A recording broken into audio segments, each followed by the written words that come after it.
So we're going to take a listen to a song that we recorded live during one of our services a few weeks ago, and this is all coming through the console. So these are raw tracks that are being processed through the console. There's nothing being done to tweak them. And so we're going to zero everything out here and build a mix from the ground up just to hear how all that routing practically works out. So if I fire the tracks and bring up our master fader, we're not going to hear anything because there are no groups that are pushed up. So even then, if I bring my drum group up, we won't hear anything because these subgroups haven't been sent to it. So we'll start with the kick. We've got our kick going. I'm just going to give myself some more volume here. So there's our kick. We've got two mics on the kick. We've got our kick out, which is providing more of the deeper thump, and then the kick in, which is providing more of the click. And together, that's what they sound like.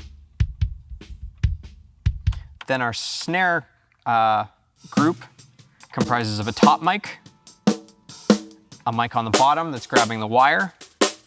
We've also got the side snare, which currently isn't being hit right now. And then there's a sample that's just providing some depth. And when we blend all that together, we get this. We can bring in the kick, our metals, which are overheads and hats. And now we hear the stereo field start to open up.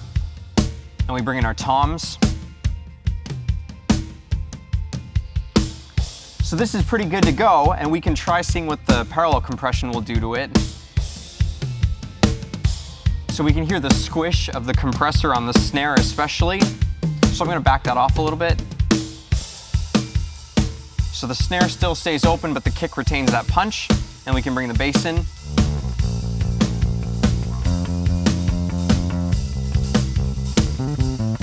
And the guitars, keys. And last but not least, tracks.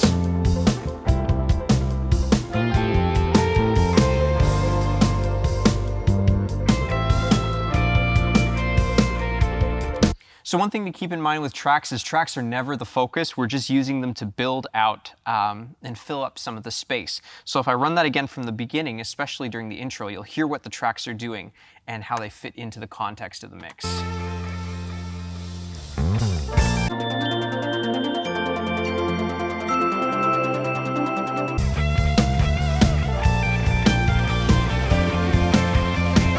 All the live instruments are still the focus, but the tracks are just filling up the space a little bit more.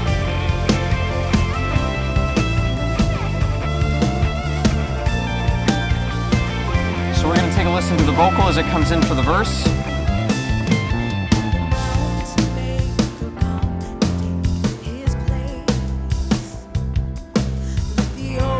And we're using parallel compression underneath the vocal just to give it some more punch and some presence to compete with the band.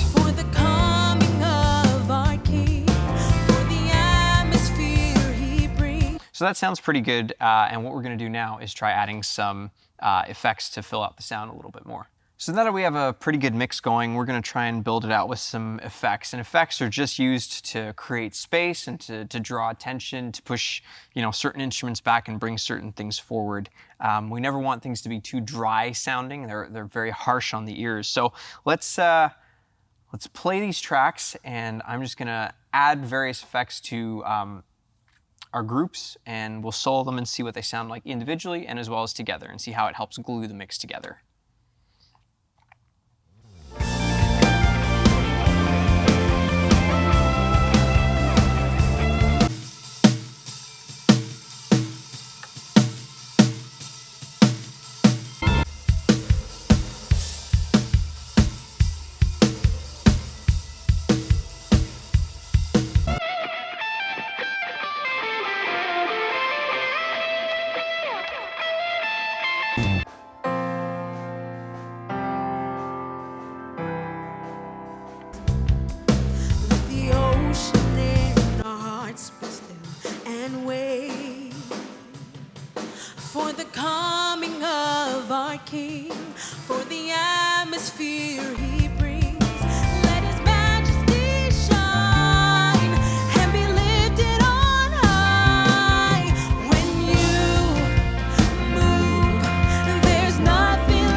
So in this case, the guitar reverb is just pushing the guitar out a little further to the left and right, and it's doing the same thing with the keys. It's adding a bit of sustain to them, and it's giving the vocal a bit of a tail as well, so it doesn't just end. There's a nicer release point. And what all these things are doing is filling up all those little extra pockets of the mix and just creating some depth and dimension, so that not everything's in your face all the time. Let's take a listen to that one more time from the intro.